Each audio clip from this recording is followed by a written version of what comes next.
Le messager de Allah, sallallahu alayhi wa sallam, se réunissait à la saison du pèlerinage avec les différentes tribus et les invitait à l'islam. Un jour, il se réunit donc avec un groupe de gens de Médine et les appela à l'islam.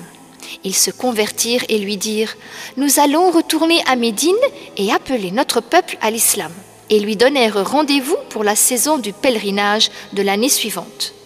Lorsqu'ils rentrèrent à Médine, ils commencèrent à appeler les gens à l'islam et une partie des gens de Médine se convertit et ceux-là furent appelés les Ansar, les partisans. Puis l'année d'après, arrivèrent pour le pèlerinage 12 hommes faisant partie des Ansar et ils prêtèrent serment au messager de Allah de ne rien associer à Allah, de ne pas voler, ni forniquer, ni tuer leurs enfants, ni calomnier, ni lui désobéir dans le bien qu'il leur donne. Et le messager de Allah, sallallahu alayhi wa sallam, envoya à Médine Mus'ab ibn Umayr afin que celui-ci leur apprenne les préceptes de la religion.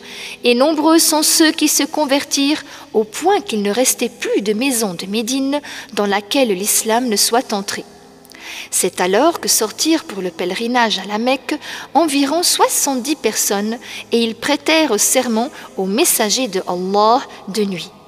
Lorsque vint l'ordre de faire l'hégire, la tribu de Quraysh sut que l'on avait prêté serment au messager de Allah et que celui-ci ordonnait à ses compagnons d'aller à Médine. Alors ils se réunirent et se mirent d'accord pour le tuer. Jibril, alayhi salam, vint auprès du messager de Allah, sallallahu alayhi wa sallam, et l'informa de cela et lui dit de ne pas passer la nuit à sa place habituelle. Il ordonna alors à Ali de dormir dans son lit et de se couvrir de sa couverture, ainsi que de rendre les choses qu'on lui avait confiées à leur propriétaire. Alors le prophète sortit et le groupe était devant sa porte. Il tenait une poignée de terre qu'il éparpilla sur leur tête tout en récitant Surat Yasin, Aya 1 jusqu'à 9. Alors Allah les aveugla et ils ne le virent pas. Après être sorti de sa maison pour l'hégire, le prophète de Allah alla chez Abu Bakr, que Allah l'agrée, et l'informa qu'il avait reçu l'ordre de faire l'hégire, l'émigration. Il demanda alors au prophète de pouvoir l'accompagner et il accepta. Alors Abu Bakr pleura de joie pour cela, puis ils montèrent sur 2 chamelles que Abu Bakr avait préparées et partirent jusqu'à ce qu'ils arrivèrent à la grotte de Thawr où ils entrèrent. Allah ordonna à un arbre de pousser juste devant l'entrée de la grotte qu'il cacha. Et Allah ordonna à 2 colombes de s'installer à l'entrée de la grotte. Les mécréants suivaient leurs traces. Lorsqu'ils furent proches d'eux, ils envoyèrent un homme pour observer la grotte. Et lorsqu'il vit les 2 pigeons et l'arbre, il revint auprès de ses compagnons et les informa qu'il n'y avait personne dans la grotte. Un certain temps après le départ des mécréants, le messager et son compagnon continuèrent leur chemin vers Médine et ils furent rattrapés par Suraqatu ibn Malik qui avait appris que les mécréants de Quraysh donnaient une prime à quiconque les ramènerait.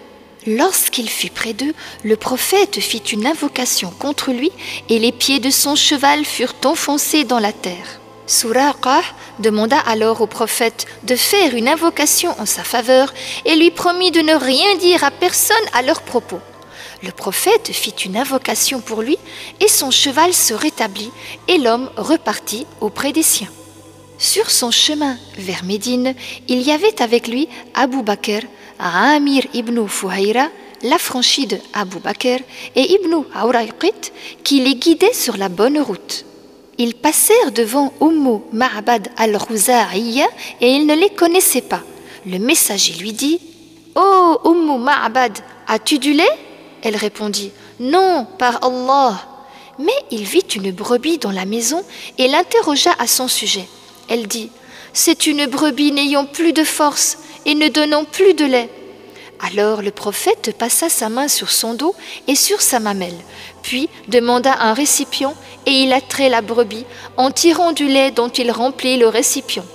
Il fit boire ses compagnons, puis remplit à nouveau le récipient et le laissa pour elle, puis il repartit. Les musulmans à Médine avaient appris la venue du prophète. Chaque jour, ils l'attendaient. Jusqu'au jour d'arrivée du prophète, ils attendirent au point que le soleil fit peser une chaleur intense qui les fit retourner chez eux. Lorsqu'ils furent revenus chez eux, le prophète arriva avec Abu Bakr, un homme lévi, et appela de sa plus haute voix pour informer les Ansar de la venue du prophète, et ils sortirent pour l'accueillir. Le messager, sallallahu alayhi wa sallam, entra dans la ville de Médine, monté sur sa chamelle, qu'il laissa marcher sans la guider, jusqu'à ce qu'elle s'accroupit devant chez Abu Ayyub al-Ansari Khalid ibn Zayd. Alors le prophète séjourna chez lui jusqu'à ce qu'il construisit sa mosquée et ses lieux d'habitation. Le prophète fit l'hégire de la Mecque à Médine l'illuminée. Elle s'appelait alors Yathrib. Il fut accompagné dans ce voyage par Abu Bakr as-Siddiq, que Allah l'agrée. Il demeura là-bas et fut rejoint par ses autres compagnons par la suite. Les croyants de Médine les accueillirent en toute bienveillance et furent partisans de son message. Ils furent appelés les Ansar, les partisans. Ceux qui firent l'hégire furent appelés les Muhajiroun, les émigrants. L'islam progressa à Médine et le prophète fraternisa entre les Ansar et les Muhajiroun. Ils devinrent des frères s'aimant et s'entraidant. Le messager de Allah était le plus courageux et le plus fort des hommes, et son émigration n'était ni une fuite ni due à la lâcheté, mais bien par obéissance à l'ordre de Allah pour fonder l'État de l'islam à Médine. La 11e année après l'hégire, il décéda, sallallahu alayhi wa sallam, à Médine. Il y fut enterré dans la chambre de Aïcha, que Allah l'agrée. Sa tombe honorée est là-bas. Elle est réputée et visitée jusqu'à nos jours. La visite de sa tombe est recommandée selon l'unanimité des savants, c'est-à-dire selon les 4 imams de Al-Ijtihad et les autres savants, tant pour ceux qui résident à Médine que pour ceux qui habitent loin d'elle. Le prophète a dit, sallallahu alayhi wa sallam, ce qui signifie « Celui qui visite ma tombe, mon intercession lui est due. » Et la louange est à Allah, Seigneur des mondes.